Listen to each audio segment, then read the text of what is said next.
Moradabad Samajwadi party से सांसद प्रत्याशी डॉक्टर एसटी हसन ने एक बार फिर से कचहरी पहुंचकर पर्चा दाखिल किया।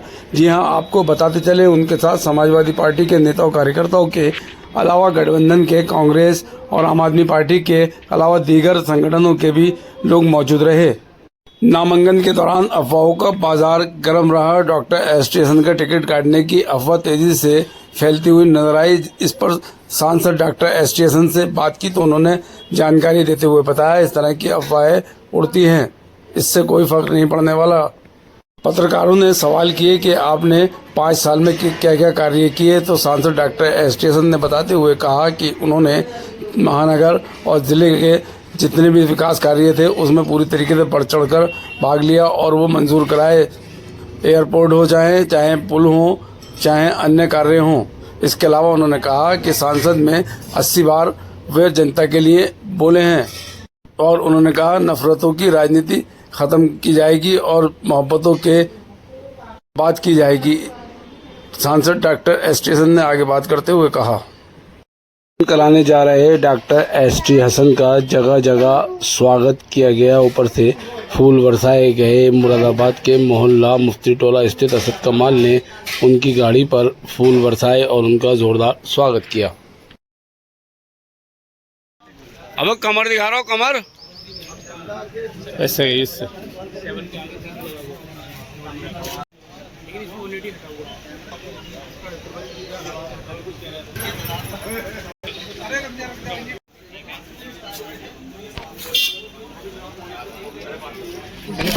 असलम भाई असलम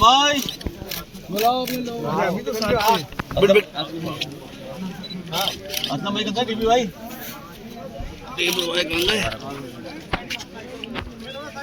बस एक मिनट ठीक ले जाओ 1+4 सर 1+4 सर हाँ जी बढ़िया चलिए बस सर पाँच पोस्ट तो गए पाँच हो गए सर 5 पोस्ट तो गए हमारी। अरे भाई तो क्या कर रहे हैं, 5 पहुंच गए वहाँ पागल हो।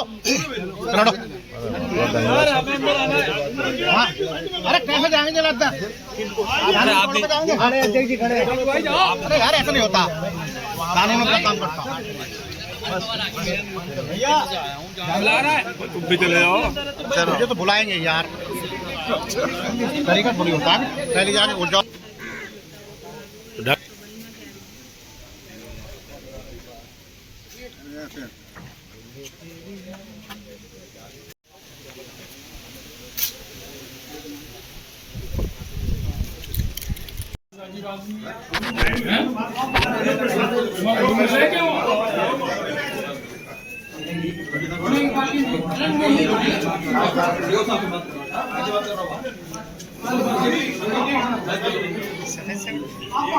सही होने जा रहा है।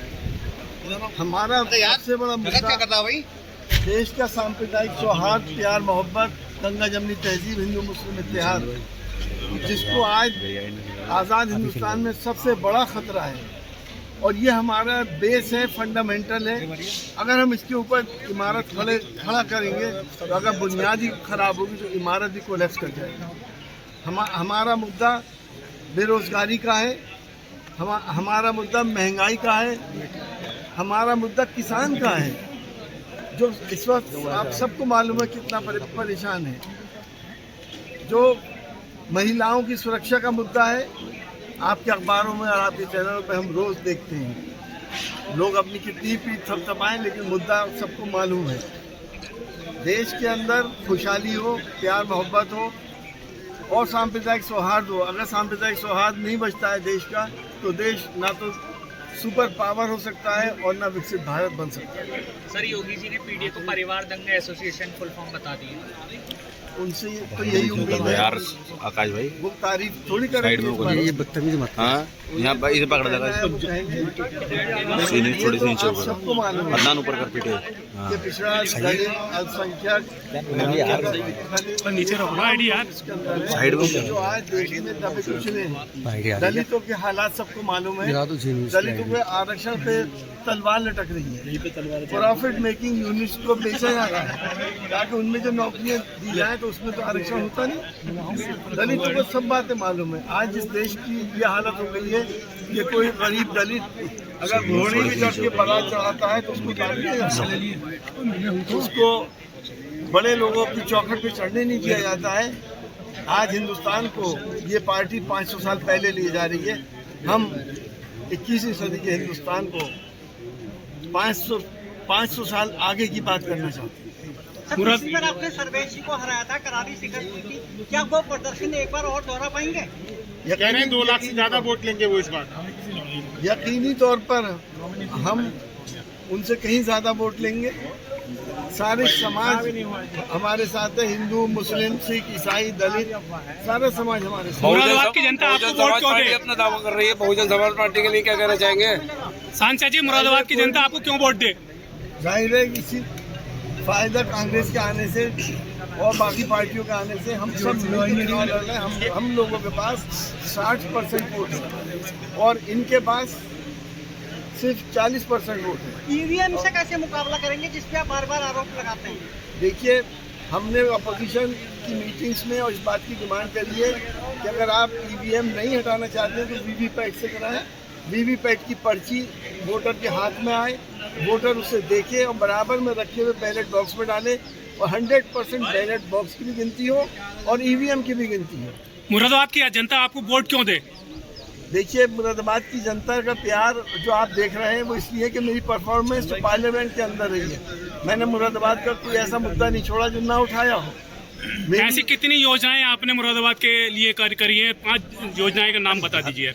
देखिए, मैं अपोजिशन का मेंबर हूँ, लेकिन फिर भी जो मैंने गैस पाइपलाइन मुरादाबाद के लिए मंत्री और सबसे मिलकर सैंक्शन कराई है, जिसका फायदा यहाँ के आर्टिजन को भी होगा, पब्लिक को भी होगा, उनकी सेहत भी सही रहेगी। मैंने पार्लियामेंट में उठाया था लोको शेड का मुद्दा, वो पुल बन गया। मैंने गोविंद नगर ओवरब्रिज का मुद्दा उठाया था, वो हो गया।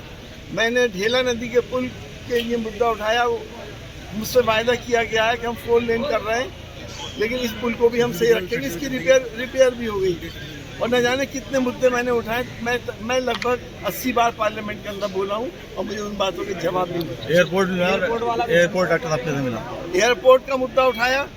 एयरपोर्ट में मेरे मुद्दा उठाने के बाद ज्योतिरादित्य सिंधिया जी ने ये जवाब दिया कि हमने 23 करोड़ रुपया सैंक्शन कर दिया है, अब बहुत जल्दी इसका काम होगा, स्टार्ट हो जाएगा। भोजपुर नेता अपने राष्ट्रीय अध्यक्ष जनाब अखिलेश यादव जी का तहे दिल से शुक्रगुजार ही नहीं बल्कि एहसानमंद हूँ कि उन्होंने मेरे ऊपर फिर से भरोसा किया है और उन्होंने मुझे यहाँ से चुनाव लड़ने का आदेश दिया है। और आपको मालूम है, जिसकी वजहें भी सबको पता है कि मुरादाबाद के इतिहास में आज तक किसी भी एमपी ने 80 बार स्पीचेस पार्लियामेंट के अंदर नहीं दिए जो मुरादाबाद के मुद्दे और नेशनल मुद्दे उठाए गए। मुरादाबाद के मुद्दों के अलावा हम हमेशा देश की एकता, अखंडता, सांप्रदायिक सौहार्द के लिए हमेशा लड़ते रहे हैं। हिंदू मुस्लिम इत्तेहाद, प्यार मोहब्बत के लिए हम लड़ते रहेंगे, चाहे उसमें हमें कुछ भी झेलना पड़े, चाहे हमारी जान क्यों न चली जाए, लेकिन हम हिंदू मुस्लिम इत्तेहाद के लिए तहे दिल से कोशिशें हमेशा करते रहेंगे। आज देश की बदकिस्मती यह है कि सियासत धर्मों का सहारा लेकर अपनी मंजिलें तय कर रही है, जो देश के लिए ख़तरनाक है, जो हमारे बुनियादी ढांचे को बर्बाद कर रही है। अगर हमारी बुनियादें ख़राब हो गई तो हमारी इमारतें हम कब कोलैप्स कर जाएं कुछ पता नहीं। सर, अभी मुख्यमंत्री ने पीडीए को लेकर के तंज कसा है, सोशल मीडिया पर कहा है कि ये परिवार दंगा एसोसिएशन है और भाजपा से नहीं लड़ सकता। क्या कहेंगे? देखिए, मुख्यमंत्री जी ने एक तंज कसा है, मजाक किया, ये आपकी ज़बान से भी अदा हो गया। ये तो सबको मालूम है कि पीडीए क्या है, सबको मालूम है। पिछड़ा, दलित, अल्पसंख्यक, अग्रणीय पिछड़े, ये सब वो लोग हैं जिनकी आज कोई सुनवाई नहीं होती, जो लाचार और मजबूर बेसहारा हैं। उनके लिए पीडीए ने और समाजवादी पार्टी ने हमेशा कोशिश करी है पीडीए के लिए। एक सवाल और था मेरा। अभी पिछले हफ्ते बाबा बागेश्वर थे यहाँ, 3 दिन दरबार लगाया उन्होंने। एक तो मुरादाबाद का नाम बदलने की माधव नगर की बात कही है और उन्होंने कहा कि राम के नाम पर वोट करें। 4-5 लाख लोग थे, शास्त्री की बात करें। भाई देखिए, बाबा लोगों को सियासत इस तरह की नहीं करनी चाहिए। रामचंद्र जी सबके आदरणीय हैं। रामचंद्र जी के मुसलमान भी इज्जत करते हैं। रामचंद्र जी को हम अपनी छोटी छोटी सियासत में लेके आए, ये मैं समझता हूँ उनके डेकोरम के खिलाफ। नहीं, जैसे मुरादाबाद का नाम माधव नगर करने की बात की उन्होंने मंच से। नहीं, क्यों करिए, हमें तो कबूल नहीं है इस बात को। जो ये ऐतिहासिक नाम है, ये शाहजहाँ के सिपह सालार ने ये शहर बसाया था और उनके बड़े लड़के का नाम मुराद था, उसके नाम पे ये नाम रखा गया। तो इसमें परेशानी क्या है? क्या जहाँ पे थोड़ा बहुत भी मुस्लिम कल्चर दिखाई देगी, क्या हर आदमी उसका विरोध करेगा? मैं इसीलिए कहता हूँ कि राजनीति धर्म का सहारा लेके जो काम कर रही है वो देश के लिए बहुत खतरनाक है। डॉक्टर साहब, ये भाजपा और बसपा भी है साथ में। हरियर मंदिर की बात भी उन्होंने मंच से की है कि वहाँ पूजा शुरू हो जानी चाहिए, जब विवादित मामला है। देखिए, विवाद तो कितने हो रहे हैं। एक विवाद सुलझा था बाबरी मस्जिद का, सुप्रीम कोर्ट ने दोनों पक्षों में सुलह कराई। अब एक दूसरी मस्जिद का शुरू हो गया, मथुरा का शुरू हो जाएगा, ताजमहल का हो जाएगा, कुतुब मीनार का हो जाएगा, दिल्ली की जामा मस्जिद भी, और 3000 मस्जिदें हैं। आप खुद सोचिए देश का क्या हाल है। नॉमिनेशन फाइल करा दिया, सोशल मीडिया पे अफवाह चल रही है टिकट को लेकर, क्या कुछ कहना? चलिए बुला रहे हैं डॉक्टर साहब, ये सब अफवाहें हैं। डॉक्टर साहब, बहुजन समाज पार्टी की खड़ी है यहाँ पर। आपकी अध्यक्ष के साथ कुछ बात हुई है? अरे ना तुम्हारा